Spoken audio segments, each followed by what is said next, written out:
Handa na ba ang inyong mga puso para sa isang kwentong susubok sa inyong pananaw tungkol sa pag-ibig at pamilya? Halina't samahan ninyo akong muli sa isang paglalakbay na puno ng luha, galit at pag-asa. Sinasabi nilang ang pagmamahal ng isang ama ay walang kapantay, isang muog na hindi kayang tibagin ng kahit anong pagsubok. Ngunit paano kung ang pinakamatinding banta ay hindi nagmumula sa labas, kundi nakatira mismo sa loob ng tahanang iyong binuo? Ating pakinggan ang kwento ni Elon, isang amang napilitang buksan ang kanyang mga mata sa isang masakit na katotohanan upang iligtas ang kaisa-isang bituin ng kanyang buhay. Ang malamig na hangin mula sa air conditioner ng conference room ay tila isang paalala ng kapangyarihang hawak ni Alon Salcedo. Bilang CEO ng Salcedo Prime Holdings, sanay siyang kontrolado ang lahat. Ang bawat numero sa screen, ang bawat desisyon ng board, ang bawat galaw ng kanyang mga tauhan. Sa gitna ng isang mahalagang presentasyon tungkol sa panibagong expansion ng kumpanya, narinig niya ang mahinang pag-vibrate ng kanyang telepono sa ibabaw ng makintab na lamesang mahogany. Sa una, hindi niya ito pinansin. Isang sagabal. Isang istorbo sa perpektong takbo ng kanyang mundo. Ngunit hindi tumigil ang pag-vibrate. Sunod-sunod. Paulit-ulit. Napakunot ang noo ni Elon. At sa isang sulyap, nakita niya ang pangalang gumigising sa lahat ng nerbiyos sa kanyang katawan sa mga oras na ganito. Yaya Diwa. Hindi tumatawag si Diwa maliban kung may emergency. Hindi kailanman. "Excuse me for a moment," malamig niyang sabi sa mga board members. Ang kanyang boses ay nanatiling kalmado kahit ang puso niya ay nagsisimula ng tumakbo. Paglabas niya ng pinto, agad niyang sinagot ang tawag. Hindi pa man siya nakakapagsalita. Ang humihikbing boses ni Diwa ang sumalubong sa kanya, basag at puno ng matinding takot. "Sir Alon." "Diwa, what is it? What's wrong?" Tanong ni Alon. Ang kanyang boses ay unti-unting nawawalan ng kontrol. "Sir Alon, si Tala po." "Si Tala?" Humagulgol ito. "Dinala po namin sa ospital. Hindi po siya humihinga." Ang mga salitang iyon ay parang isang malakas na suntok na nagpatigil sa mundo ni Alon. Ang mga ingay sa paligid, ang mahinang ugong ng mga ilaw, ang malayong tunog ng trapiko, ay biglang nawala. Ang tanging naririnig niya ay ang mabilis na kabog ng sarili niyang dibdib at ang mga salitang umuulit-ulit sa kanyang isipan. Hindi humihinga. "Which hospital, Diwa? Which hospital?" Sigaw niya sa telepono. Hindi na alintana ang mga empleyadong napapatingin sa kanya. Pagkatapos makuha ang pangalan ng San Gabriel Medical Center, ibinaba niya ang tawag. Hindi na siya nagabalang bumalik pa sa conference room. Iniwan niya ang lahat, ang multimilyong pisong deal, ang mga nagtatakang mukha ng board members, ang imperyong kanyang binuo. Wala itong lahat na halaga ngayon. Habang nagmamaneho na parang baliw sa gitna ng siksikang trapiko, isang imahe ang biglang pumasok sa kanyang isipan. Ang perpektong ngiti ng kanyang asawa, si Mahalina. Ang nangiting iyon, na dating nagbibigay sa kanya ng kapayapaan, ngayon ay nagdulot ng isang matinding kilabot sa kanyang kaluluwa. Naalala niya ang mga maliliit na bagay na kanyang isinantabi. Ang paraan kung paano tila nawawala ang kislap sa mga mata ni Tala kapag si Mahalina ang kaharap. Ang mga pagkakataong nagrereklamo ang anak na masakit ang tiyan pagkatapos kumain ng inihanda ng madrasta. "It's just a child's tantrum." Iyon ang palagi niyang sinasabi sa sarili. Mahal ni Mahalina si Tala. Ngunit ngayon, sa bingit ng isang trahedya, ang mga pagdududang yon ay bumalik na parang isang dambuhalang alon. Handang lunurin siya sa pagsisisi. Pagdating niya sa ospital, halos takbuhin niya ang pasilyo patungo sa emergency room. Doon, nakita niya si Mahalina, nakaupo sa isang tabi, umiiyak ng buong pait. Agad itong tumakbo para yakapin siya pagkakita nito sa kanya. "Alon, Thank God you're here. Our poor Tala. I don't know what happened, sabi nito sa gitna ng mga hikbi. Hinawakan ni Alon ang mga balikat nito at marahan siyang itinulak palayo upang tingnan ang mukha nito. Nakita niya ang mga luha, ang pamumula ng mga mata. Ngunit sa likod ng lahat ng iyon, sa isang saglit na hindi nito napaghandaan, may nakita si Alang kakaiba sa mga mata nito. Isang kislap na hindi lungkot, hindi takot. Isang bagay na mas malamig, mas nakakalkula. Bago pa man siya makapagsalita, isang doktor ang lumabas mula sa mga pinto ng emergency room. Ang mukha nito ay seryoso at walang emosyon. Mr. Salcedo? Yes, Doc. How is my daughter? How is Tala? Halos magmakaawang tanong ni Alon. Tiningnan ng doktor si Alon, pagkatapos ay kay Mahalina, bago ibinalik ang tingin kay Alon. Huminga ito, ng malalim. Tila pinipili ang kanyang mga sasabihin. Your daughter is stable for now, but she's still unconscious. We're running more tests. Tumigil ang doktor sandali, at ang sumunod niyang sinabi, ang tuluyang gumatak sa sahig na kinatatayuan ni Alon Salcedo. Mr. Salcedo, kailangan ninyong malaman. Hindi ito isang pangkaraniwang allergic reaction. May nakita kaming bakas ng isang hindi matukoy na kemikal sa dugo ng inyong anak. Ang salitang chemical ay umalingaw-ngaw sa isipan ni Alon na parang isang basag na kampana. Isang salitang hindi nababagay sa mundo ng isang batang katulad ni Tala. Tumingin siya kay Mahalina na ngayon ay nakatakip ang bibig sa pagkagulat, ang mga matay nanlalaki sa pag-arte. Chemical? Anong ibig sabihin ninyo, Doc? May nakain ba siyang masama? Baka sa eskwelahan?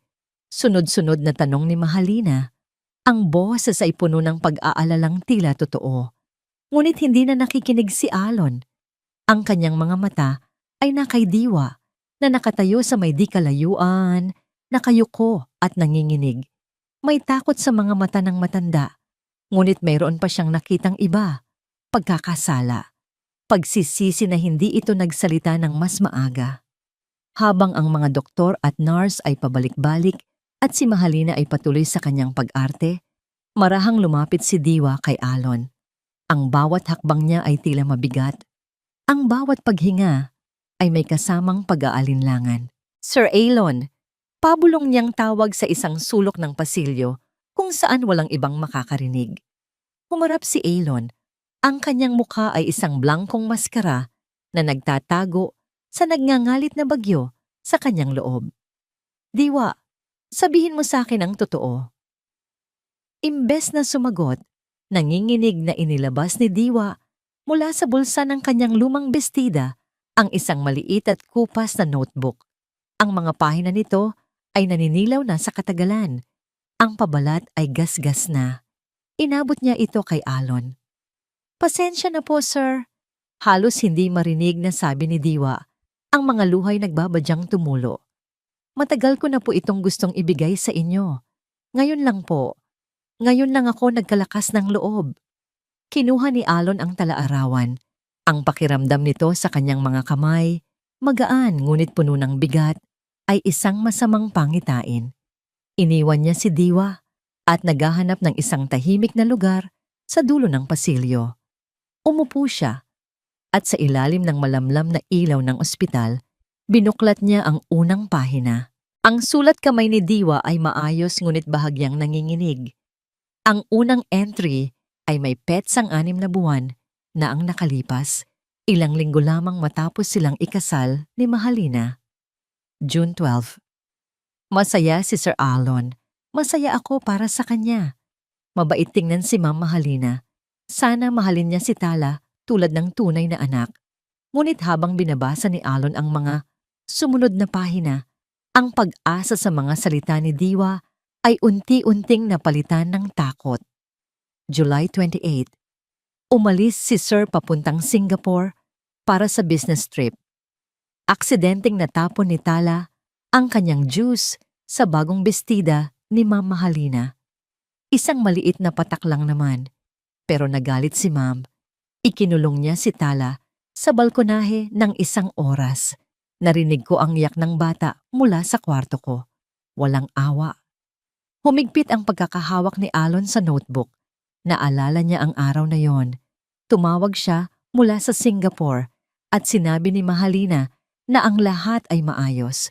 Sinabi niyang naglalaro sila ni Tala na parang matalik na magkaibigan, isang kasinungalingan. Nagpatuloy siya sa pagbabasa. Ang bawat pahina ay isang panibagong patalim na tumatarak sa kanyang puso.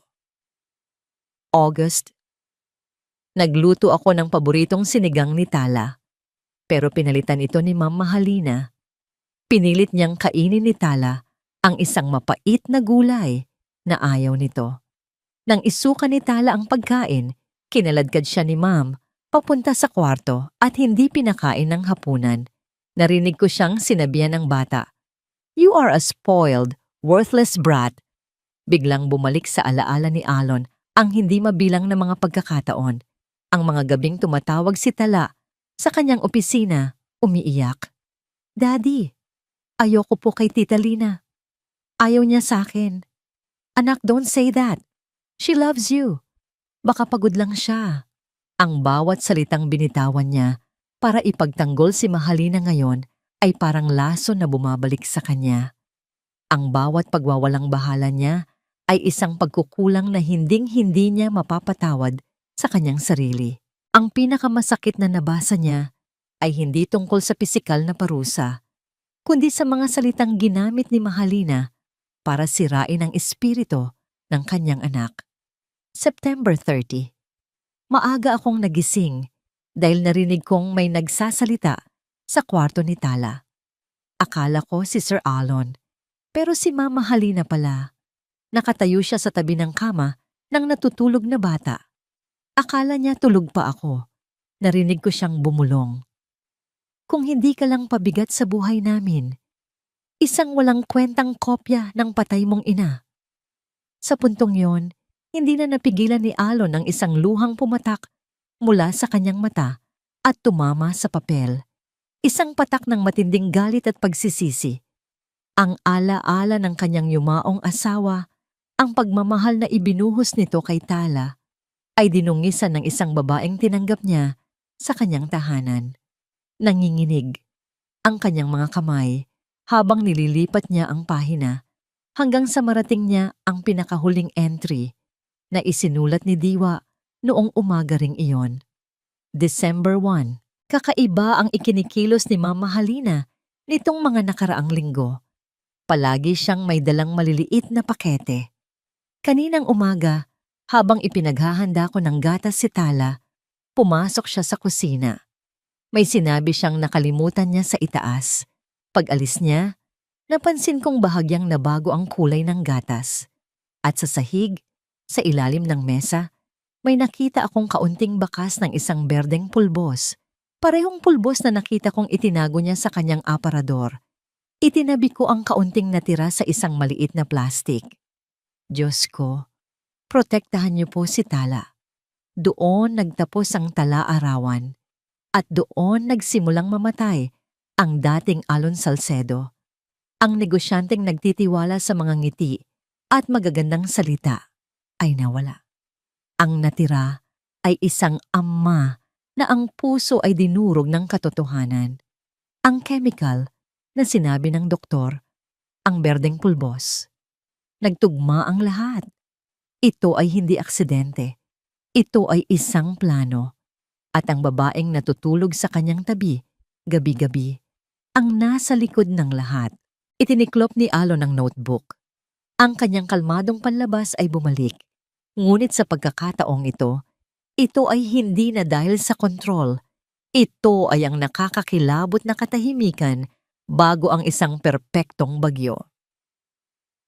Binitbit ni Alon ang tala-arawan na tila isa itong sandata. Bawat hakbang niya pabalik kay Mahalina ay mabigat. Ang bawat yabag ay sumisigaw ng pagtataksil.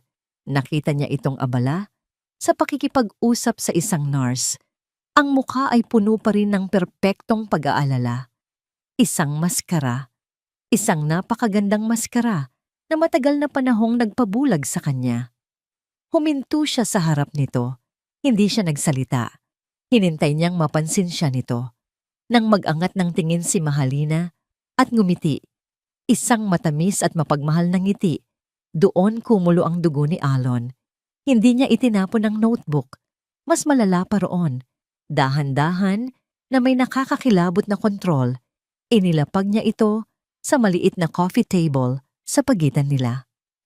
Ang tunog ng paglapag nito ay hindi malakas, ngunit sapat na para mag-iwan ng bigat sa katahimikan. Ano ito? Tanong ni Mahalina. Ang boses ay nag-izobra ng inosenteng pagtataka. Tinitigan siya ni Alon ng diretso sa mga mata, hinahayaang makita nito ang lamig at galit na hindi na niya tinatago. Ano ito, Mahalina? Ano ito? Ang kanyang boses ay hindi pa sigaw, ngunit puno ng bagsik na mas matalas pa sa kahit anong sigaw. Binuklat ni Mahalina ang unang pahina. Nakita niya ang sulat kamay ni Diwa. Sa isang iglap, nawala ang pagkukunwari sa kanyang mukha at napalitan ng panandaliang pagkataranta. Bago niya ito muling nabawi at pinalitan ng sugatang ekspresyon. Ang diary ni Diwa? Alon, ano ito? Isang lumang notebook? Huwag kang magkunwari, Mahalina. Basahin mo. Basahin mo kung paano mo ikinulong ang anak ko sa balkonahe. Basahin mo kung paano mo siya ginutom at tinawag na walang kwentang kopya ng kanyang ina. Sa bawat salitang binibitawan ni Alon, si Mahalina ay unti-unting nagiging biktima. Namuo ang mga luha sa kanyang mga mata. Sinubukan niyang abutin ang kamay ni Alon. Alon, hindi ko alam kung ano ang pinagsasabi mo. Huwag mo akong hawakan, mariing sabi ni Alon. Iniwas ang kanyang kamay na tila ito ay apoy. Doon na bumuhos ang mga luha ni Mahalina. Isang pag-iyak na puno ng pait at sakit. Isang pag-iyak na kayang linlangin ng sinuman, pero hindi na si Alon. Iyon ba ang tingin mo sa akin? Isang halimaw? Humagulgol siya. Pagkatapos ng lahat ng ginawa ko para mahalin si Tala, na parang sarili kong anak, si Diwa. Matagal na siyang may galit sa akin, Alon, mula pa noong una. Naiinggit siya dahil pinalitan ko ang dati mong asawa. Gumagawa siya ng mga kwento para sirain tayo. Niyakap niya ang sarili. Nanginginig na tila siya ang tunay na biktima. Ang kanyang pag-arte ay perpekto. Nakakaawa. Kapani-paniwala. Ngunit para kay Alon, ang bawat hikbi nito ay isang insulto sa paghihirap ng kanyang anak. Tapos ka na ba? Malamig na tanong ni Alon, hindi natitinag sa kanyang pag-iyak. Dahil ang bawat segundo na pinapanood kitang magsinungaling ay parang hindi na niya natapos ang kanyang sasabihin. Isang babae na nasa mga 40, nakasuot ng formal na damit at may dalang ID, ang lumapit sa kanila. Ang kanyang muka ay seryoso at ang kanyang mga mata ay matalas. Tila sinusuri ang bawat galaw nila. Mr. and Mrs. Salcedo? Tanong ng babae sa isang kalmadong boses. Ako po si Mrs. De Guzman, mula sa Department of Social Welfare and Development. Nakatanggap po kami ng ulat mula sa ospital tungkol sa kalagayan ng inyong anak. Ang pagdating ni Mrs. De Guzman ay parang isang baldeng malamig na tubig na ibinuhos sa nag-aalab na tensyon. Agad na tumigil sa pag-iyak si Mahalina. Sa isang iglap, nagbago ang kanyang anyo. Nawala ang naghihinagpis na asawa at lumitaw ang isang nag-aalala at nakikipagtulungang ina. Pinunasan niya ang kanyang mga luha at humarap sa social worker na may ekspresyon ng isang matino at responsableng magulang. Oh, thank God you're here, Mrs. De Guzman. Kanina ko pa po gustong tumawag sa inyo. Nag-aalala po ako. Hindi ko po alam kung ano ang nangyayari. Sabi ni Mahalina, ang boses ay matatag, ngunit may bahid pa rin ng pag-aalala. Tumingin siya kay Alon, pagkatapos ay binalik ang tingin sa social worker. Ang asawa ko po. He's under a lot of stress. Hindi niya po matanggap ang nangyayari. He's making these wild accusations. Please, tulungan niyo po kami. Ang importante po sa akin ay ang kaligtasan ni Tala. Tumingin ang social worker mula sa kalmadong si Mahalina patungo sa galit na si Alon na hawak pa rin ang talaarawan na parang isang granada. Sa mga mata ng isang tagalabas, si Alon ang mukhang delikado. Siya ang mukhang nawawala sa kontrol. Si Mahalina ang mukhang biktima. Naintindihan ni Alon ang nangyayari, isang bitag, at nahulog siya rito ng buong buo.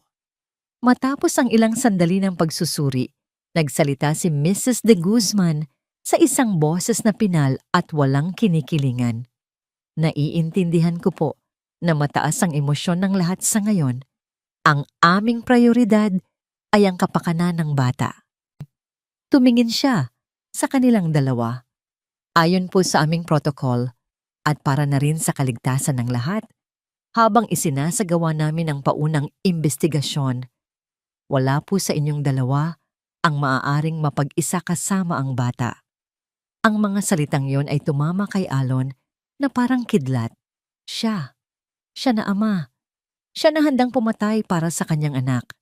Ngayon, sa mata ng batas, isa na rin siyang suspek, isang potensyal na banta. Napatingin siya kay Mahalina at sa likod ng maskara ng pag-aalala nito, nakita niya ito. Isang mabilis, halos hindi mahahalata, na kislap ng tagumpay sa kanyang mga mata.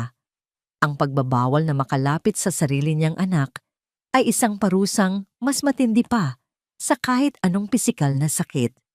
Nakatayo si Alon sa labas ng glass window ng intensive care unit. Isang malamig na harang sa pagitan niya at ng kanyang natutulog na si Tala. Bawat beep ng makinang nakakabit sa munting katawan nito ay isang paalala ng kanyang kabiguan. Isa siyang makapangyarihang tao. Kaya niyang pabagsakin ang mga karibal na kumpanya sa isang tawag lang. Pero dito, sa loob ng ospital na ito, isa siyang bilanggo ng mga protocol at hinala. Hindi siya pwedeng umasa sa sistema. Kung paanong nagawa siyang pagmukhaing kontrabida ni Mahalina sa harap ng isang social worker, magagawa rin itong manipulahin ang batas. Kailangan niyang kumilos ng mag-isa. Kinagabihan, sa isang madilim at halos walang taong sulok ng basement parking ng ospital, lihim niyang tinagpuan si Diwa. Ang matanda ay balisa. Ang mga matay laging lumilinga sa paligid. "Sir, natatakot po ako." Nanginginig na sabi ni Diwa. Hinawakan ni Alon ang balikat nito, hindi bilang isang amo, kundi bilang isang kakampi. "Huwag kang mag-alala, Diwa. Ako ang bahala. Kailangan ko lang ang sinasabi mong pulbos, kahit katiting lang." Mula sa kanyang pitaka, maingat na inilabas ni Diwa ang isang maliit at nakatuping piraso ng tissue. Sa loob nito ay ang ebidensya, isang kurot ng maputlang berdeng pulbos. Napakaliit, halos hindi mapapansin, ngunit para kay Alon, ito ang pinakamabigat na bagay na nahawakan niya sa buong buhay niya. "Salamat, Diwa. Mag-ingat ka. Huwag kang magpapakita ng kahit anong kakaiba kay Mahalina. Umarte ka na parang walang nangyari," bilin ni Alon. Tumango si Diwa at mabilis na umalis, naglaho sa mga anino ng parking lot. Naiwan si Alon, hawak ang lason na muntik pumatay sa kanyang anak. Ginamit niya ang lahat ng kanyang koneksyon. Isang tawag sa isang kaibigan na tumawag sa isa pang kaibigan hanggang sa nakausap niya ang pinakamagaling na toxicologist sa bansa. Walang tanong-tanong, walang papeles, isang pabor na sisingilin niya balang araw. Ipinadala niya ang sample sa pamamagitan ng isang pinagkakatiwalaang private courier na may kasamang mensahe. Urgent, confidential, test for everything. Ang sumunod na 24 na oras ay isang impyerno ng paghihintay. Hindi siya umuwi sa bahay na ngayon ay pugad na ng isang ahas. Nag-check-in siya sa isang hotel malapit sa ospital, nagpabalik-balik sa pagitan ng kanyang kwarto at ng bintana ng ICU ni Tala. Kinabukasan, habang nakatitig na naman siya sa kanyang anak, tumunog ang kanyang telepono, isang hindi rehistradong numero. "Hello?" sagot niya. Ang lalamunan ay tuyo. "Mr. Salcedo, si Dr. Reyes po ito," sabi ng isang professional at seryosong boses sa kabilang linya. "Natanggap ko po ang sample. Tapos na ang preliminary analysis. Napahawak ng mahigpit si Alon sa telepono. And, Mr. Salcedo, ang pulbos na ito ay hindi pangkaraniwang herbal supplement. Hindi rin ito gamot. Ito ay isang plant-based alkaloid na napakabihira. Sa katunayan, matatagpuan lamang ito sa isang partikular na rehiyon sa probinsya ng Quezon. Huminto sandali ang doktor, tila naghahanap ng tamang salita. Ang nakakatakot sa compound na ito, Mr. Salcedo, ay ang pagiging tuso nito. Sa maliliit at paulit-ulit na doses, ang mga sintomas ay kamukhang-kamukha ng isang matinding allergy. Pananakit ng tiyan, panghihina, mga pantal sa balat. Pero ang totoo, unti-unti nitong sinisira ang mga internal organs, ang atay, ang mga bato. Naramdaman ni Alon na nanlamig ang buo niyang katawan. Ang lahat ng sintomas ni Tala sa mga nakalipas na buwan, ang mga reklamong isinantabi niya, ay nagkaroon na ng pangalan. Hindi ito hika, hindi ito allergy, ito ay lason.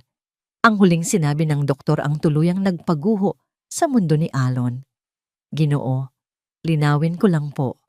Kung sino man ang nagbigay nito sa inyong anak, alam na alam niya ang kanyang ginagawa. Hindi po ito aksidente. Ito ay isang sistematikong paglason. Pagkababa ng tawag, napasandal si Alon sa pader. Ang kanyang mga binti ay tila nawalan ng lakas. Paglason? Pagtatangkang pagpatay. Ang kanyang asawa, ang babaeng pinangakuan niyang mamahalin, ay sinubukang patayin ang kanyang kaisa-isang anak. Muli siyang lumapit sa salamin ng ICU. Tinitigan niya ang payapang mukha ni Tala, ang mga tubo na tumutulong ditong huminga. Ang galit niya kay Mahalina ay napalitan ng isang mas malalim at mas nakakakilabot na damdamin, ang galit sa sarili. Pinabayaan kita, anak. Hindi kita pinakinggan. Patawarin mo si Daddy. Idinikit niya ang kanyang palad sa malamig na salamin, isang hadlang na nangangako siyang kanyang wawasakin. Doon, sa harap ng kanyang natutulog na anghel, nanumpa siya. Gagawin niya ang lahat. Ibubuwis niya ang lahat. Pananagutin niya si Mahalina. Sa gitna ng kanyang taimtim na pangako, muling nagring ang kanyang telepono. Ang pangalan ng kanyang abogado, si Attorney Robles, ang lumabas sa screen. Dala nito ang pag-asa. Alon, may problema tayo. Malaking problema. Bungad ng abogado. Ang boses ay apurado. Anong problema? Nasa akin na ang ebidensya. May patunay na ako. Wala na munang silbi yan sa ngayon, Alon. Sagot ni Attorney Robles. Kakatanggap lang namin ng summons. Nagsampa si Mahalina ng petition para sa isang emergency protective order laban sa'yo. Napakunot ang noo ni Alon. Ano? Anong basihan? Inaakusahan kanya ng verbal and psychological abuse. Ginamit niyang ebidensya ang pag-aaway ninyo sa ospital. May recording siya, Alon. Pinalalabas kanyang isang marahas at wala sa kontrol na asawa para makuha niya ang simpatya ng korte at tuluyan kang ilayo kay Tala. Ang opisina ni Attorney Robles ay isang santuwaryo ng batas at lohika. Ngunit sa mga sandaling iyon, para kay Alon, ito ay isang kulungan na gawa sa masasamang balita. Ipinatong niya sa makintab na mesa ng abogado ang lahat ng kanyang alas, ang resulta ng toxicology report, ang talaarawan ni Diwa, at ang kanyang nagngangalit na determinasyon. Narito na ang lahat ng kailangan natin, Frank, maring sabi ni Alon. Isang malinaw na kaso ng attempted murder. Ipakulong natin siya. Sumandal si Attorney Robles sa kanyang silya, pinagsalikop ang mga daliri, ang kanyang mukha ay kalmado ngunit seryoso. Alon, sa isang perpektong mundo, oo. Pero hindi tayo nabubuhay sa isang perpektong mundo. Nabubuhay tayo sa isang mundo ng korte at ebidensya. Ano ang ibig mong sabihin? Ebidensya ito. Giit ni Alon, itinuturo ang mga papel. Ang talaarawan, paliwanag ng abogado, ay isinulat ng iyong kasambahay. Sasabihin ng kampo ni Mahalina na ito ay gawa-gawa lamang ng isang empleyadong may sama ng loob. Ang toxicology report, paano natin ito ipipresenta? Sasabihin nating kinuha mo ng lihim ang isang sample at ipinasuri ito sa isang pribadong lab nang walang court order? That's fruit of the poisonous tree, Alon. Maari itong madismiss ng korte bilang ebidensyang nakuha sa ilegal na paraan. Para kay Alon, ang mga salita ng abogado ay isang wikang banyaga at nakakadismaya. So anong sinasabi mo? Nahahayaan na lang natin siyang magtagumpay? Ang sinasabi ko ay kailangan nating maging mas matalino kaysa sa kanya. Sagot ni Attorney Robles. Ang hearing para sa protective order ay bukas na. Sa ngayon, ang laban ay hindi tungkol sa lason. Ang laban ay tungkol sa kung sino sa inyong dalawa ang mas kapanipaniwalang magulang. Isang laban na alam ni Alon na dehado siya. Dahil habang sila'y nag-uusap, si Mahalina ay nagsasagawa na ng sarili niyang opensiba, hindi sa korte, kundi sa korte ng opinyon ng publiko. Kinagabihan, sa kanyang malungkot na silid sa hotel, binuksan ni Alon ang telebisyon. At doon, sa isang sikat na evening news program, nakita niya ang mukha ni Mahalina. Umiiyak. Mahina. Isang biktima. Hindi ko po alam kung bakit nagkakaganito ang aking asawa, sabi ni Mahalina sa reporter, ang boses ay basag sa paghikbi. Marahil po ay dahil sa stress, sa pressure ng trabaho. Ang tanging hiling ko lang po ay ang kaligtasan ng aking anak na si Tala. Mahal na mahal ko po ang batang iyon at natatakot po ako para sa kanya. Hindi nito direktang inakusahan si Alon ng kahit ano. Ngunit mas malala pa ang ginawa nito. Ipininta niya ang isang larawan ng isang lalaking hindi matatag. Isang lalaking mapanganib. At sa mga mata ng publiko, siya ang kaawa-awang ina na nagsisikap protektahan ang kanyang pamilya. Naramdaman ni Alon ang pagnanais na ibato ang remote control sa screen. Pinatay niya ang TV at hinilot ang kanyang sentido. Tila sa bawat hakbang niya pasulong. 10 hakbang na ang agwat ni Mahalina. Habang siya'y nalulunod sa sariling pagkainis, tumunog ang kanyang telepono. Si Diwa. Sir Alon, narinig niyang sabi nito, ang boses ay nanginginig. Diwa, anong nangyari? Mabilis niyang tanong. May 2 lalaking pumunta po rito kanina sa bahay. Nagtanong po sila kung nasaan ako. Pinagbantaan po nila ako, sir. Sinabihan akong manahimik na lang daw ako kung ayaw kong masaktan. Nanigas si Alon. Nasaktan ka ba nila? Nasaan ka? Hindi po, sir. Nakaalis na po sila. Huwag po kayong mag-alala sa akin, sabi ni Diwa. At sa kabila ng takot, narinig ni Alon ang bakal sa boses nito. Sinabi ko po sa kanila, kahit anong gawin nyo, hindi magbabago ang katotohanan. Hindi po ako natatakot, sir, para po kay Tala. Ang katapangan ng matanda ay isang sampal at isang inspirasyon para kay Alon. Kung kaya nitong manindigan sa harap ng direktang panganib, kailangan din niyang maging matatag. Pagkababa ng tawag, binuksan niya ang kanyang laptop. Ang plano niya ay maghanap ng mga dokumento ng kahit anong maaring gamitin laban kay Mahalina. Ngunit sa pag-click niya sa isang folder, ang bumungad sa kanya ay hindi mga papeles, kundi isang video.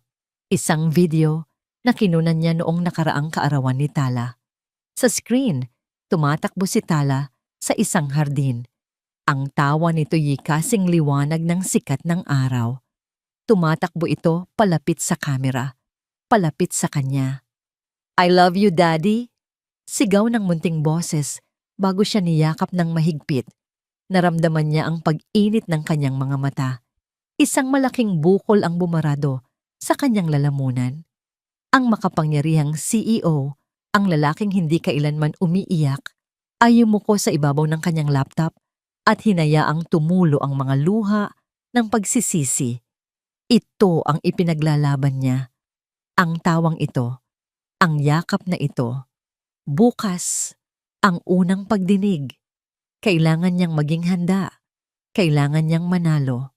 Kinabukasan, habang inaayos niya ang kanyang kurbata sa harap ng salamin, handa nang harapin ang korte, muling tumawag si Attorney Robles. Alon, papunta na ako. Pero kailangan mong malaman ito ngayon na.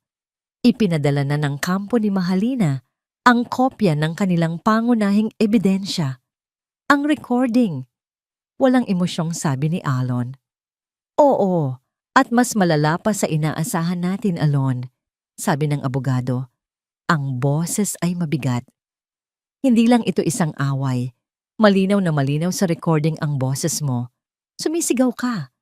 At may isang linya kang binitawan na siguradong gagamitin nila laban sa'yo. Anong linya? Tanong ni Alon. Huminga ng malalim si Attorney Robles bago sumagot. Ang katahimikan sa kabilang linya ay tila mas mabigat pa kaysa sa mga salitang malapit ng bitawan. Sinabi mo, kung may mangyaring masama sa anak ko, Mahalina, papatayin kita. Malinaw. Walang putol. Isang nakabibinging katahimikan ang pumuno sa linya. Hindi ito itinanggi ni Alon. Naaalala niya ang nag-aapoy na galit na kumain sa kanyang pagkatao sa mga sandaling iyon. Naaalala niya ang pagnanais na saktan ang babaeng sumira sa buhay ng kanyang anak, ang babaeng naglagay kay tala sa bingit ng kamatayan. Ang mga salitang iyon ay hindi isang banta. Para sa kanya, iyon ay isang pangako. Ngunit hindi niya naisip na sa gitna ng kanyang pagkawasak at paghihinagpis, may isang teleponong tahimik na nagre-record, isang patibong na maingat na inilatag para sa kanya. Ginamit ni Mahalina ang kanyang sariling sakit laban sa kanya. Alon, nakikinig ka pa ba? Muling nagsalita si Attorney Robles, binasag ang katahimikan. Sa hearing mamaya, ipapalabas nila ito. Ang gagawin nila ay ipinta ka bilang isang marahas na tao, isang banta. Kailangan mong maging handa. Walang emosyon sa mukha mo, walang galit sa mga mata mo. Hayaan mo akong sumagot. Hayaan mo akong magsalita. Naiintindihan mo ba? Naiintindihan ko, sagot ni Alon. Ang boses niya ay kasing lamig at kasing tigas ng bakal. Ibinaba niya ang telepono. Humakbang siya palapit sa salamin at tinitigan ang kanyang refleksyon. Ang lalaking nakatayo roon ay hindi na ang makapangyarihang CEO na sanay manalo sa lahat ng laban. Ito ay isang ama, isang leon na nasugatan, na papasok sa isang arena kung saan ang kanyang mga ngipin at kuko ay walang silbi. Isang laban na tila talo na siya bago pa man ito magsimula.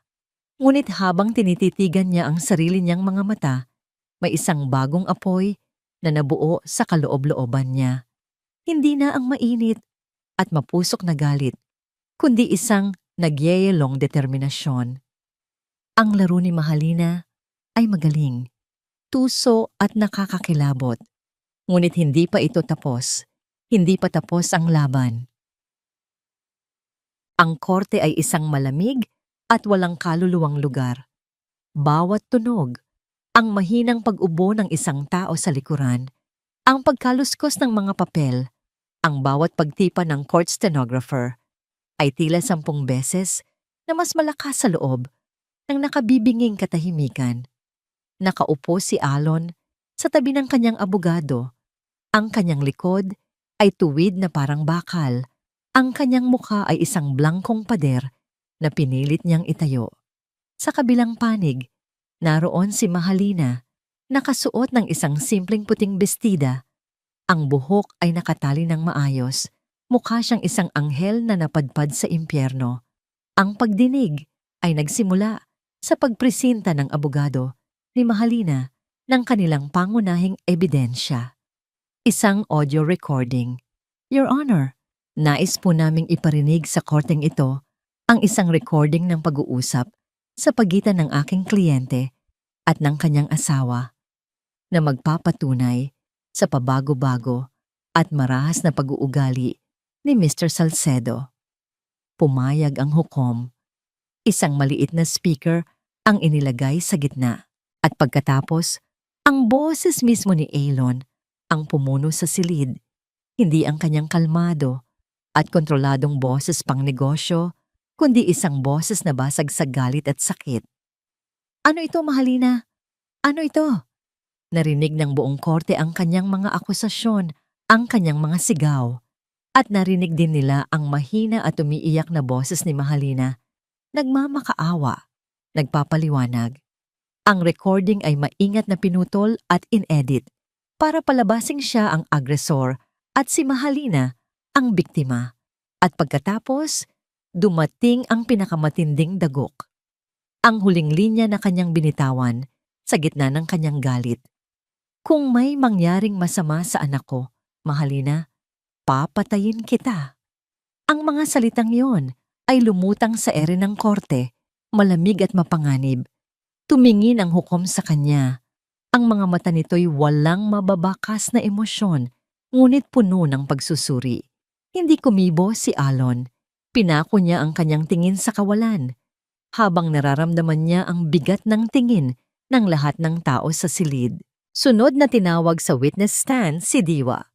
Sa kanyang simpleng kasuotan at mga matang may bahid ng takot, mukha siyang isang munting ibon sa gitna ng mga buwitre.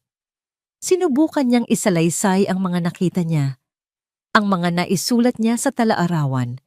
Ngunit ang abogado ni Mahalina ay isang dalubhasang mangangatay. Ginanglagman.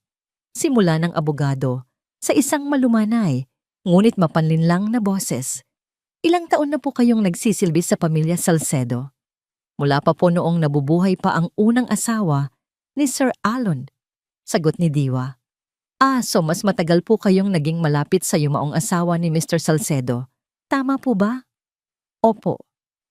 Hindi po ba't simula nang dumating si Mrs. Mahalina Salcedo, nagkaroon kayo ng mga hindi pagkakaunawaan? May mga pagkakataon po bang sinuway ninyo ang kanyang mga utos dahil sa tingin ninyo ay mas alam ninyo ang tama? Hindi po sa ganun. Nag-aalangang sagot ni Diwa. Gusto ko lang pong protektahan si Tala. Protektahan o baka naman po kayo ay naninibugho sa bagong ginang ng pamamahay? Bawat tanong ay isang patibong. Bawat sagot ni Diwa ay binabaluktot. Ang kanyang katapatan ay pinalabas na pagiging tsismosa. Ang kanyang pag-aalala ay pinalabas na inggit. Ang kanyang mga nakita ay pinalabas na guni-guni ng isang matandang hindi matanggap ang pagbabago. Tumingin si Diwa kay Alon. Ang kanyang mga matay humihingi ng tulong, ngunit tanging isang malamig na pader ang nakita nito. Pagkatapos ng ilang oras, natapos ang pagdinig. Mabilis ang naging desisyon ng hukom. Batay sa mga ebidensyang iprinisinta sa araw na ito, partikular na ang audio recording na nagpapakita ng potensyal na banta at para sa agarang kapakanan ng bata habang nagpapatuloy ang mas malalim na investigasyon. Sabi ng hukom sa isang boses na parang yelo, pansamantala pong ipinagkakaloob ng korteng ito ang full medical guardianship kay Ginang Mahalina Salcedo. Si Mr. Alon Salcedo ay pinagbabawalang makalapit sa bata hanggat walang pahintulot mula sa korte o sa DSWD. Pak, ang tunog ng martilyo ng hukom ay ang tunog ng pagguho ng mundo ni Alon. Tapos na. Talo na siya. Ang babaeng lumason sa kanyang anak ang siyang binigyan ng kapangyarihang mag-alaga rito. Hindi niya matandaan kung paano siya nakalabas ng korte. Ang alam lang niya ay nakaupo na siya sa loob ng kanyang kotse sa parking lot. Ang katahimikan sa loob ay nakabibingi. Nakatitig lang siya sa manibela.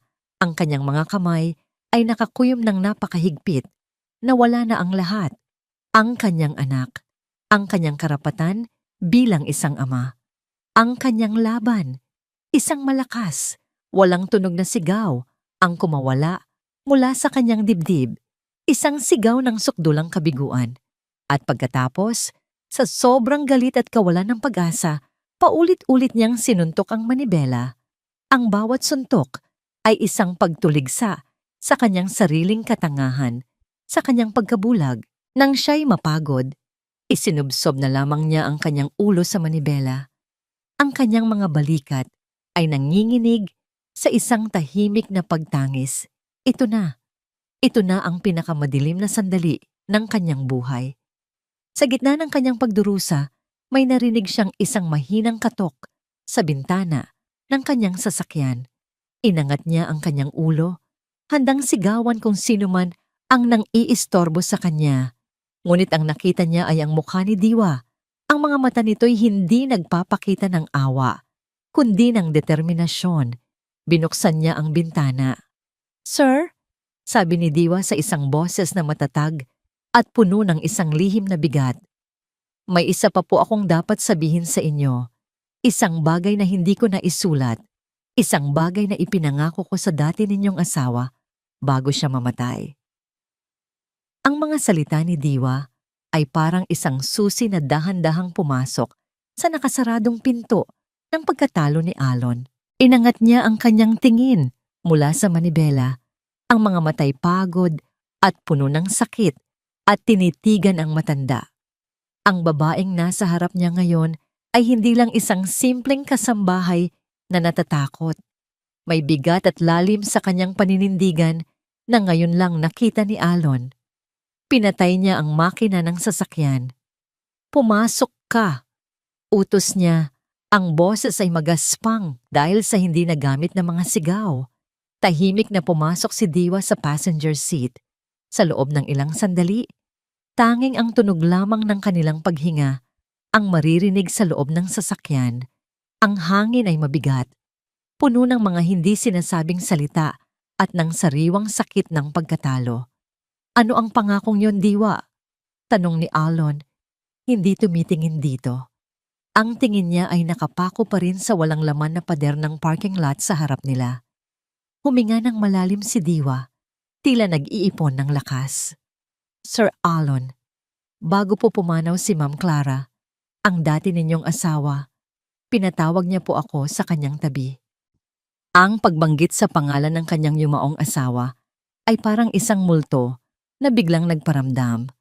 Napapikit si Alon. Naalala ko po ang mga huling salita niya. Pagpapatuloy ni Diwa, ang boses ay bahagyang nanginginig sa pag-alala.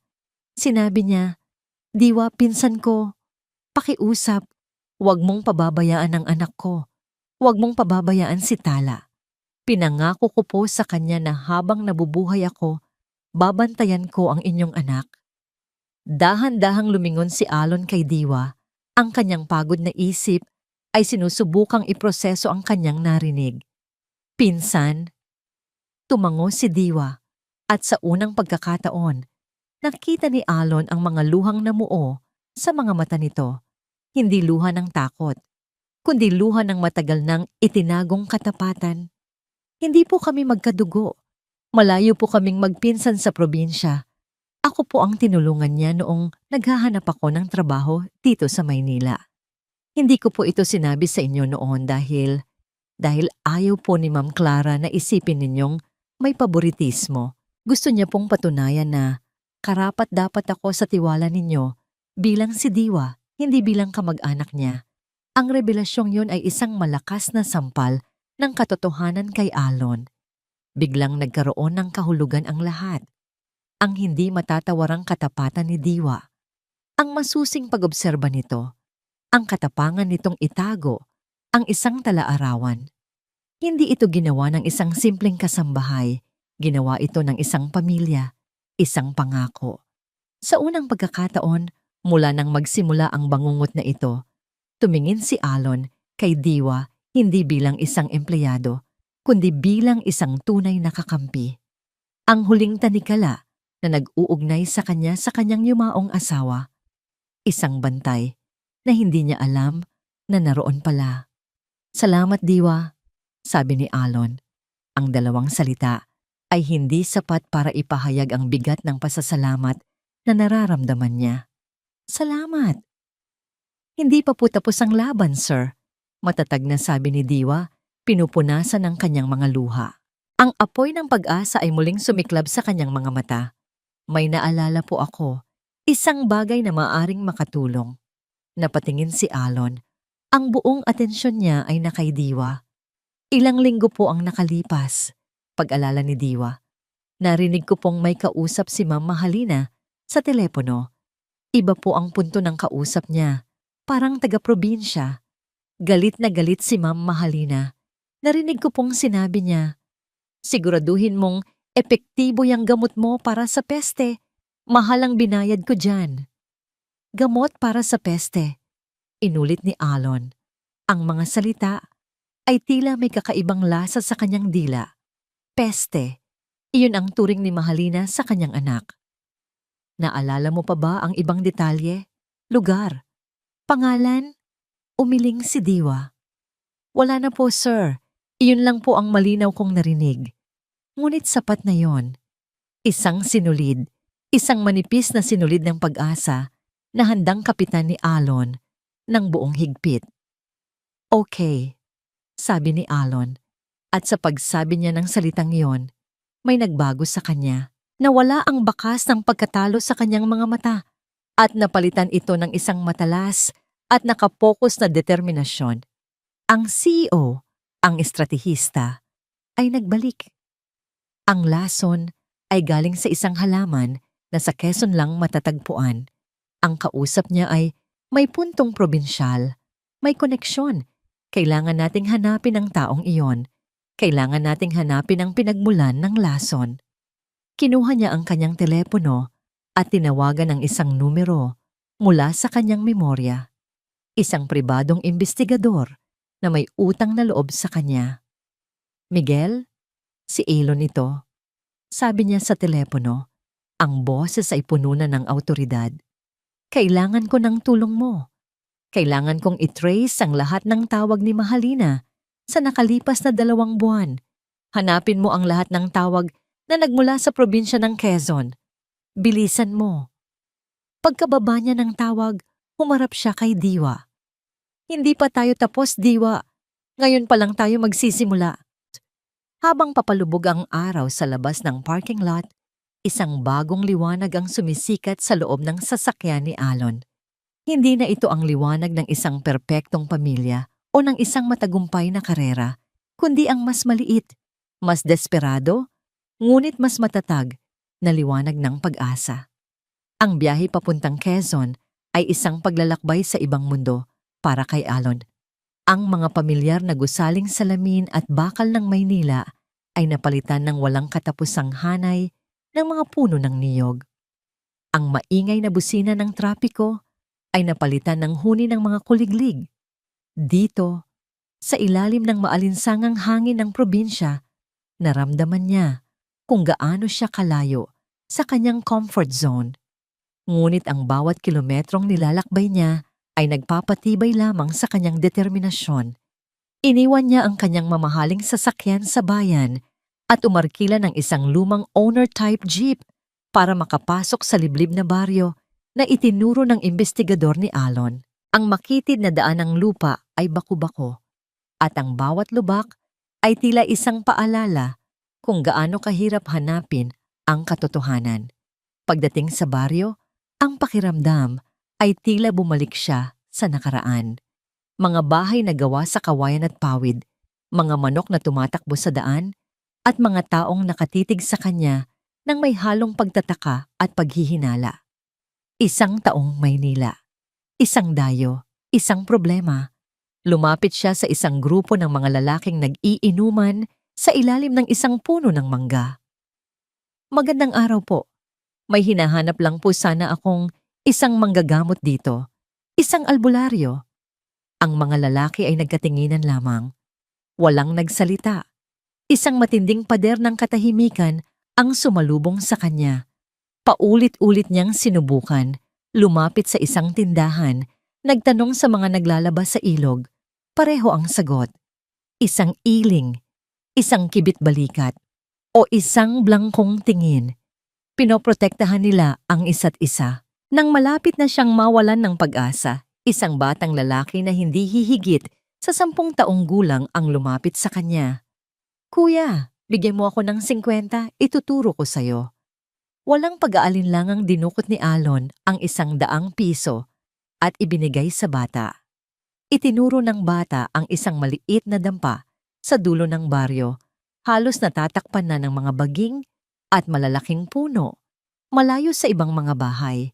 Habang papalapit si Alon sa dampa, naamoy niya ang pinaghalong samyo ng mga tuyong dahon, ugat at insenso. Kumatok siya sa pintong gawa sa kawayan. Bumukas ito ng bahagya at isang matandang lalaki na may mahabang puting buhok at mga matang puno ng karunungan at pagod ang sumilip. "Ano ang kailangan mo?" tanong ng matanda. Ang boses ay magaspang. "Kailangan ko po kayong makausap," seryosong sabi ni Alon. "Tungkol sa isang gamot na ipinagbili ninyo sa isang babae mula sa Maynila. Isang gamot para sa peste." Nakita ni Alon ang biglang pagbabago sa mukha ng albularyo. Ang pagtataka ay napalitan ng takot. "Hindi kita kilala. Wala akong ipinagbibiling ganyan." Sinubukan nitong isara ang pinto, ngunit mabilis na hinarang ito ng kamay ni Alon. Pumasok si Alon sa loob. Ang dampa ay puno ng mga nakabiting bungkos ng mga halamang gamot, mga botelyang may lamang iba't ibang uri ng langis, at mga anting-anting. "Huwag na tayong maglokohan," sabi ni Alon. Ang boses ay kalmado ngunit may bigat. Ang pangalan ng babae ay Mahalina Salcedo. Sinabi niyang gagamitin niya ito para sa isang sumpa. "Isang sumpa?" "Oo, iyon ang sabi niya." Nanginginig na pag-amin ng matanda. "Isang masamang espiritu daw sa pamamahay na kailangang paalisin." "Hindi ito espiritu," mariing sabi ni Alon. At sa puntong iyon, inilabas niya ang kanyang telepono. Ipinakita niya sa matanda, hindi ang litrato ng magandang si Mahalina, kundi ang litrato ni Tala sa ICU, maputla, may mga tubong nakakabit sa munting katawan. Ito ang peste na sinasabi niya, isang batang inosente. Napatingin ang albularyo sa litrato at ang kanyang maskara ng pagtatanggol ay gumuho. Ang kanyang mga mata ay nanlaki sa pagkagulat at agad na napuno ng pagsisisi. Napahawak siya sa kanyang dibdib, tila hirap huminga. "Diyos ko, isang bata." Halos pabulong niyang sabi. "May mga apo ako. Hindi ko alam." Sinabi niyang, "Alam ko ang sinabi niya." Putol ni Alon. "Nilinlang ka niya. Ginamit ka niya. Ngayon, kailangan kong piliin mo kung kaninong panig ka. Sa babaeng nanlinlang sa'yo o sa batang ito na halos mamatay dahil sa lason na galing sa iyong mga kamay." Yumuko ang matanda. Talunan. "Ano ang kailangan mong gawin ko?" "Tumestigo ka. Sabihin mo sa korte ang lahat ng katotohanan." Isang mabigat na katahimikan ang namayani. Pagkatapos ng ilang sandali, dahan-dahang tumango ang albularyo. "Gagawin ko. Para sa bata." Nakahinga ng maluwag si Alon. Tagumpay. Isang masakit at mapait na tagumpay. Habang paalis na siya sa dampa, tumunog ang kanyang telepono. Si Miguel ang kanyang investigador. "Alon, nakuha ko na. May mas malaki pa tayong problema kaysa sa lason." "Ano yon?" "Si Mahalina. Baon siya sa utang. Malaki. Higit 100 milyon. Mga utang sa kasino sa Macau at online gambling. Kung may mangyari sa'yo, Alon, at dahil wala kayong prenup, sa kanya mapupunta ang lahat. Si Tala ang tanging hadlang." Ang huling piraso ng palaisipan. Ang motibo. Hindi lang ito galit o selos. Ito ay kasakiman.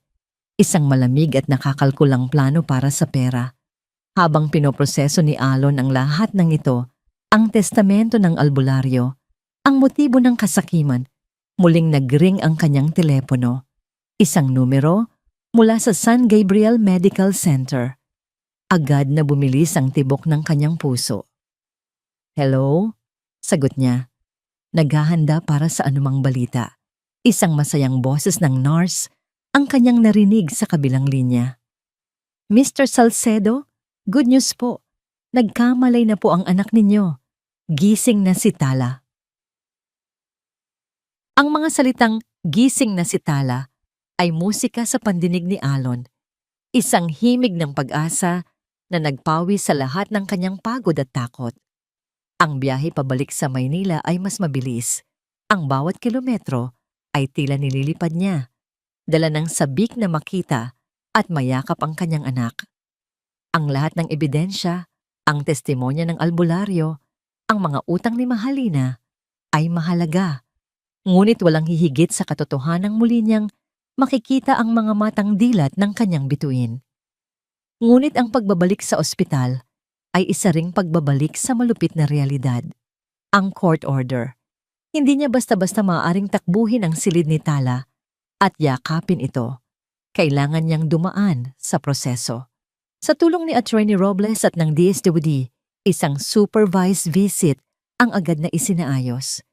Isang pagbisitang may bantay sa loob ng pribadong silid kung saan inililipat si Tala. Naroon si Mrs. De Guzman, ang social worker na may hawak na notepad at panulat, ang kanyang mga matay mapanuri. At sa isang sulok, nakatayo si Mahalina. Ang kanyang mukha ay isang perpektong maskara ng mapagmahal na ina. Ngunit ang kanyang mga mata ay nagbabaga sa tagong galit nang makita si Alon. Ngunit hindi sila napansin ni Alon.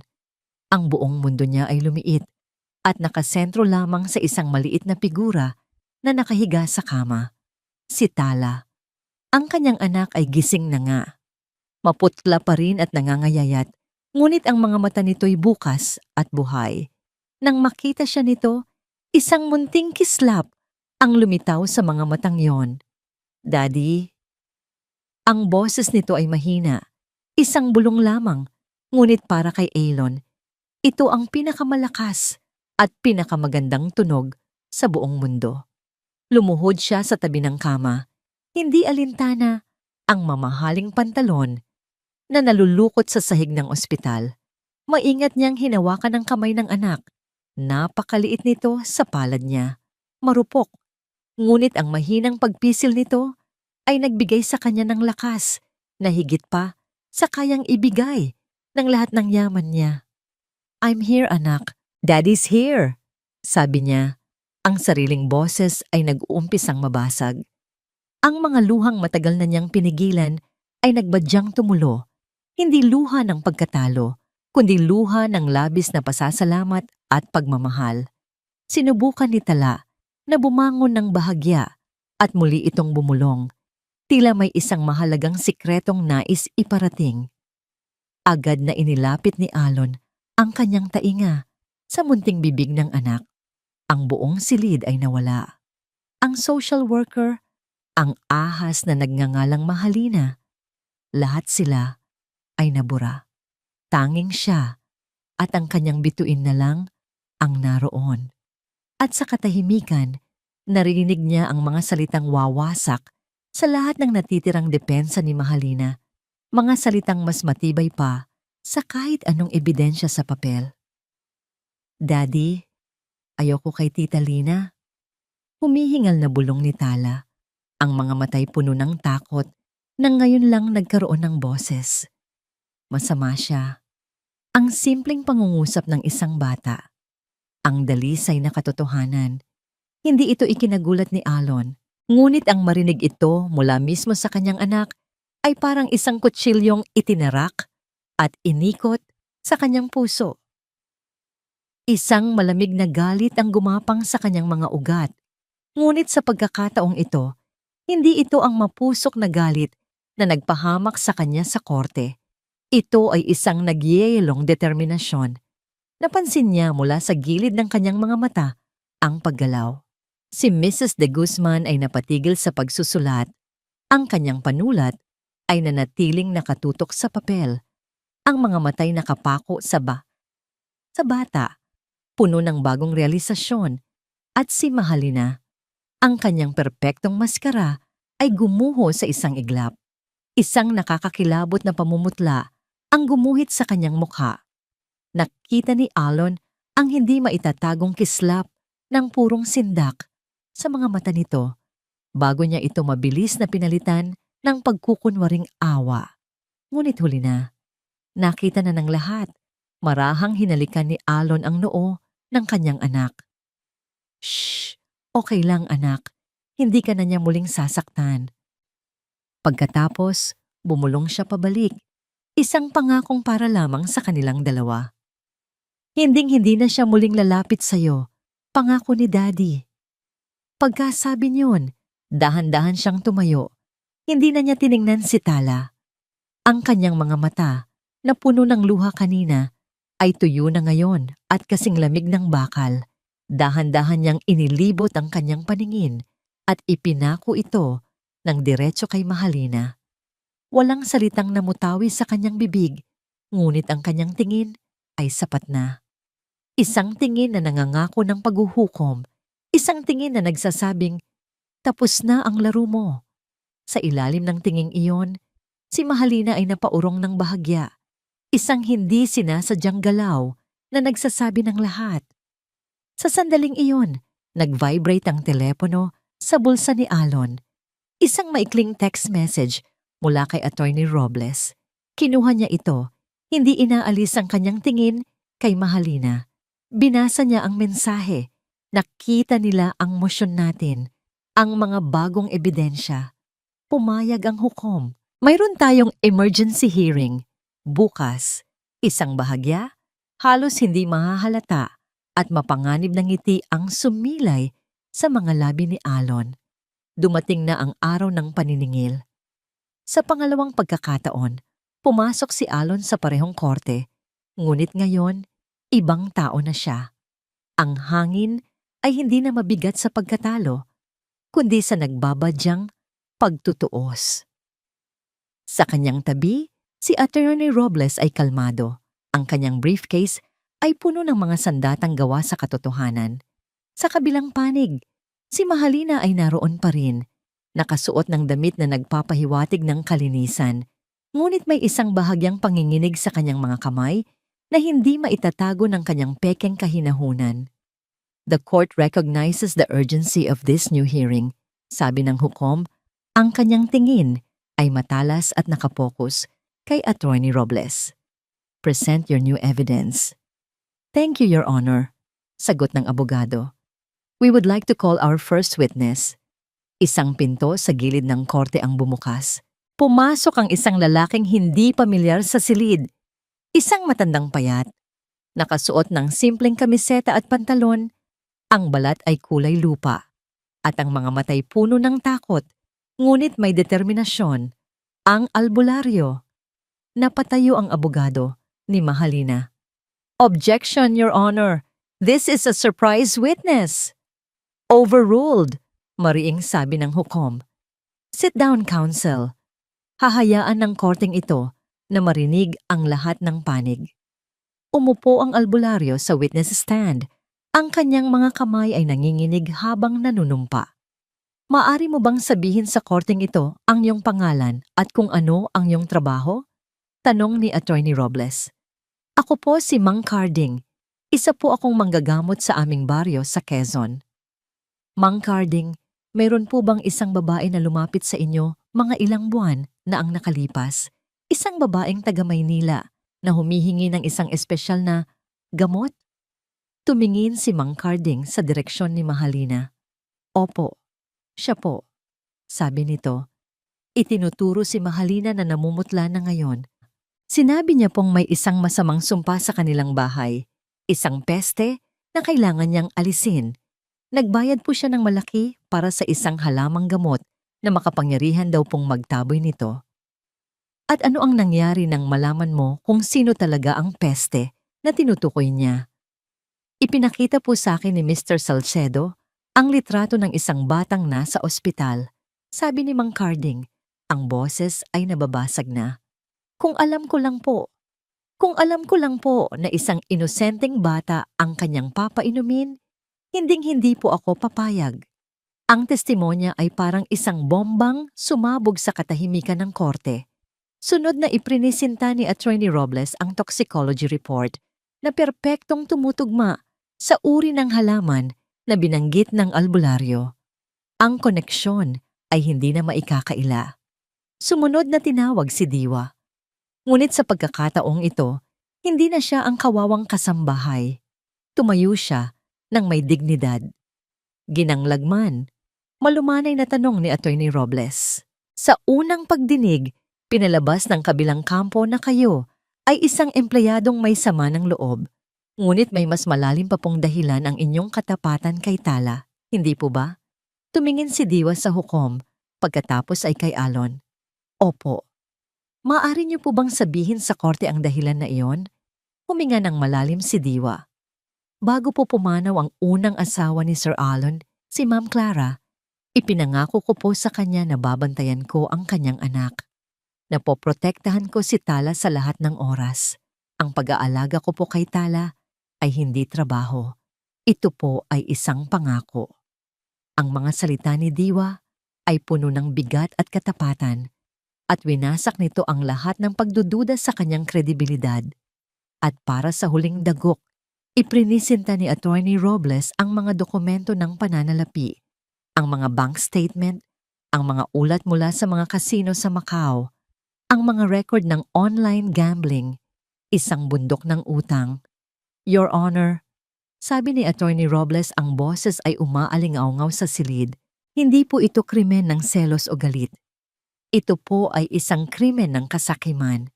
Si Mrs. Salcedo ay baon sa utang.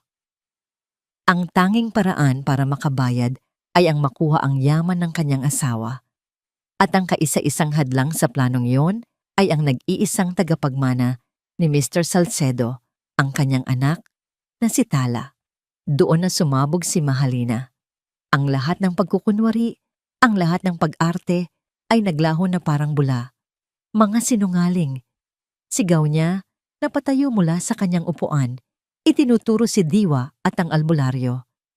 Bayaran kayong lahat. Gawa-gawa niyo lang ang lahat ng yan. Mahalina, umupo ka. Utos ng kanyang abogado. Ngunit hindi na siya nakikinig. Tumingin siya kay Alon. Ang kanyang mga mata ay nag-aapoy sa purong galit at kabiguan. Kasalanan mo ito, Alon. Palagi na lang si Tala. Palagi na lang ang alaala ni Clara. Kailanman hindi mo ako nakita. Isang palamuti lang. Isang pampalit. Nararapat lang sa batang yon ang nangyari sa kanya dahil palagi siyang hadlang. Ang pag-amin. Ang nakakakilabot na katotohanan mula mismo sa bibig ng demonyo. Pak! Ang malakas na pagpukpok ng martilyo ng hukom ang nagpatahimik sa lahat. Tumingin ang hukom kay Mahalina nang may sukdulang pagkadismaya. Katahimikan! Sigaw ng hukom. Pagkatapos, bumaling siya kay Alon. Mr. Salcedo, binabawi ng korteng ito ang naunang desisyon. Ipinagkakaloob sa inyo ang buo at walang pasubaling kustodiya ng inyong anak. Batay sa mga bagong ebidensya at sa pag-amin mismo ng akusado, inaatasan ko ang mga pulis na arestuhin si Ginang Mahalina Salcedo para sa kasong attempted murder. 2 pulis ang agad na lumapit kay Mahalina na ngayon ay natulala. Hindi makapaniwala sa nangyari. Narinig ang pag-click ng posas sa kanyang mga pulsuhan. Habang hinihila siya palabas, ang kanyang mga matay nakapako pa rin kay Alon. Isang tinging puno ng pagkasuklam na habang buhay na tatatak sa isipan ni Alon. Pagkaalis nito, dahan-dahang tumayo si Alon. Tapos na, naramdaman niya ang pag-angat ng isang napakabigat na pasanin mula sa kanyang mga balikat. Naglakad siya palabas ng korte, hindi pinapansin ang mga tanong ng mga reporter. Paglabas niya sa gusali, ang sikat ng araw ay sumalubong sa kanya, mas maliwanag kaysa dati. Huminga siya ng malalim, isang malinis at malayang paghinga. Sa unang pagkakataon sa loob ng napakatagal na panahon, naramdaman niyang malaya na siya, malaya ng maging isang ama. 6 na buwan ang lumipas, ang Villa Esmeralda, kasama ang lahat ng malalamig at masasakit na alaala nito, ay naibenta na. Ang Salcedo Prime Holdings ay meron ng bagong CEO. Para kay Alon, ang mga bagay na yon, ang karangyaan, ang kapangyarihan, ay mga aninong lamang ng isang nakaraang buhay na hindi na niya ninanais balikan. Ang kanilang bagong tahanan ay isang simple ngunit magandang bahay sa tabi ng dagat sa Batangas, isang lugar kung saan ang pinakamahalagang tunog ay hindi ang pagring ng telepono, kundi ang hampas ng mga alon sa dalampasigan. Sa isang maliwanag na umaga, abala sina Alon at Tala sa pagpipinta ng pader ng kwarto ng bata. Hindi ito puti o cream, kundi isang masayang kulay ng asul na kalangitan na may mga iginuhit na puting ulap.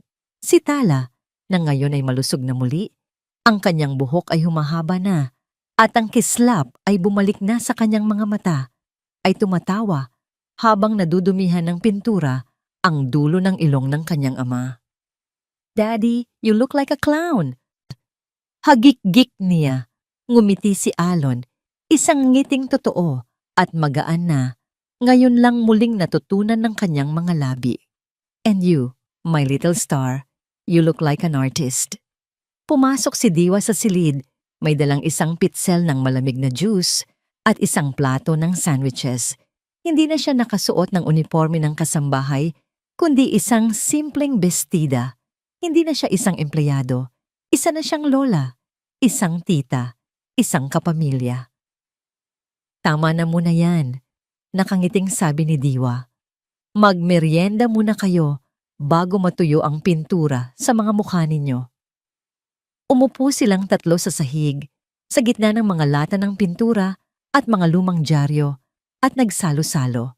Isang simpleng eksena, ngunit para kay Alon, ito ang pinakamayamang handaan sa buong mundo. Kinahapunan, habang papalubog na ang araw, magkahawak kamay silang naglakad sa dalampasigan. Ang kulay kahel na sinag ng araw ay tila nagpipinta sa kalangitan. "Daddy," tawag ni Tala. "Yes, anak. Namimiss mo ba yung malaking bahay natin?" Tumigil si Alon sa paglalakad at lumuhod para maging kapantay niya ang anak. Tinitigan niya ito ng diretso sa mga mata. "Hindi, anak. Kahit kailan." Seryoso niyang sabi. Dahil ang isang bahay ay hindi tungkol sa kung gaano ito kalaki. Ito ay tungkol sa kung gaano kalaki ang pagmamahalan sa loob. "At dito," sabi niya, habang ginugulo ng bahagya ang buhok nito, "dito, siksik na siksik tayo sa pagmamahal." Niyakap siya ni Tala ng mahigpit. "Sorry po, Daddy." Bulong nito. Napakunot ang noo ni Alon. "Para saan, anak?" "Kasi po hindi ko po sinabi sa inyo kaagad ang tungkol kay Tita Lina." Isang kirot ang naramdaman ni Alon sa kanyang puso. Ang bigat ng pagkakasala. Hinawakan niya ang mukha ng anak. "Shh! Huwag mong sabihin yan. Walang-wala kang kasalanan. Si Daddy ang may kasalanan dahil hindi ako nakinig. Si Daddy ang dapat mag-sorry. Patawarin mo si Daddy, Tala. Dahil naging abala ako. Dahil hindi kita naprotektahan kaagad. Patawad, anak." Hindi sumagot si Tala. Sa halip, niyakap niya lang ang kanyang ama ng mas mahigpit. At sa yakap na yon, naramdaman ni Alon ang kapatawaran. Ang kapatawaran na ibinigay ng kanyang anak. At sa wakas, ang kapatawaran na nagsisimula na niyang ibigay sa kanyang sarili. Nang gabing iyon, pagkatapos niyang patulugin si Tala, lumabas si Alon sa beranda. Dala ang isang tasa ng kape. Tumunog ang kanyang telepono. Isang text mula kay Attorney Robles. Nahatulahan na siya. Life imprisonment. Tinitigan ni Alon ang mensahe. Walang galit. Walang saya. Tanging isang pakiramdam ng pagsasara ng isang kabanata.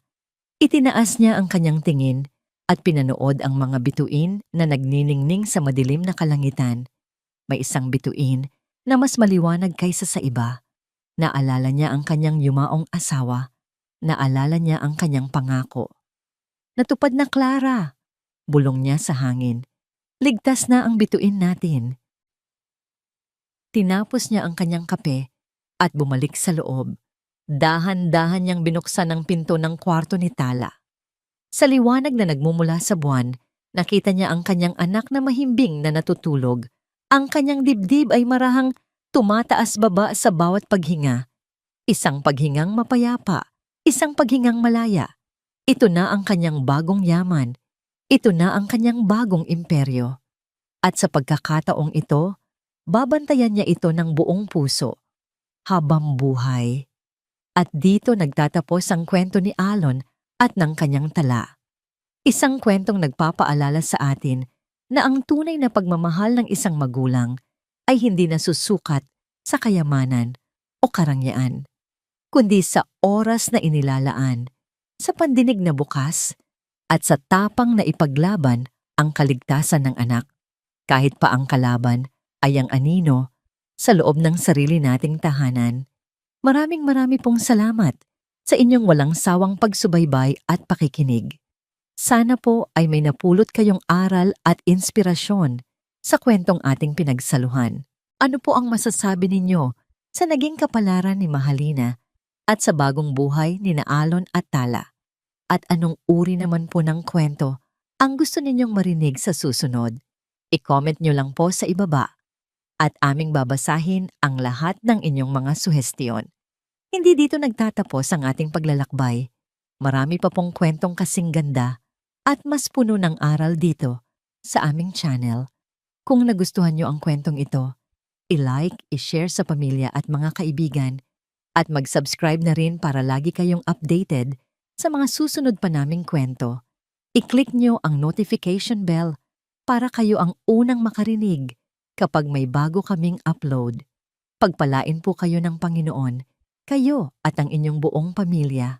Hanggang sa muli.